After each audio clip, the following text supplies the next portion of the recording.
What is pharmacogenetics? In less than 3.5 minutes, I'm going to show you how this revolutionary genetic science works and how it's used in clinical application today. The goal of pharmacogenetic testing is to help caregivers choose the right drug at the right dosage the first time, instead of current trial and error methods. Nearly 2 million people are hospitalized each year because of medication-related problems, and about 100,000 die. It's a problem worth solving. As the name implies, pharmacogenetics is the science of how the body metabolizes and reacts to medications. As we all know, each of us is a little different from each other. We have certain things that are quite specific to us, and these things have been passed down genetically for thousands of years.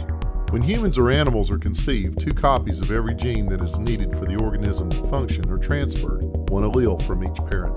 The combination of these alleles controls how the development occurs and sets the stage for skin tone, hair, eye color, facial features, and a whole host of other attributes or phenotypes that are specific to that individual. Pharmacogenetics looks at a specific group of genes and, more importantly, the alleles associated with each gene. This investigation gives powerful clues into how the body will process certain medications. Here's how.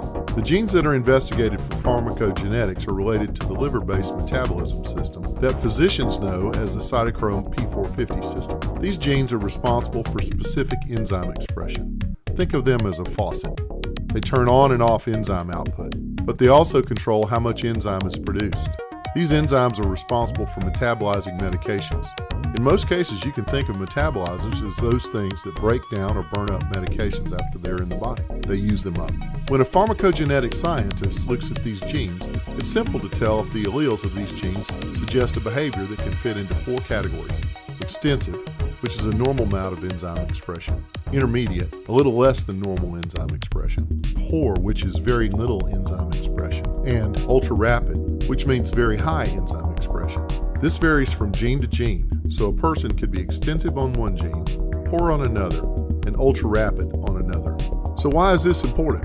Because drugs are designed to go into your system, start working, and then be cleaned out.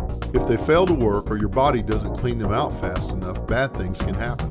In the case of the poor metabolizer, drugs that are metabolized by this gene don't clear out of the system fast enough, and that can result in more severe side effects, accidental overdoses, drug-induced injuries, and sometimes even death.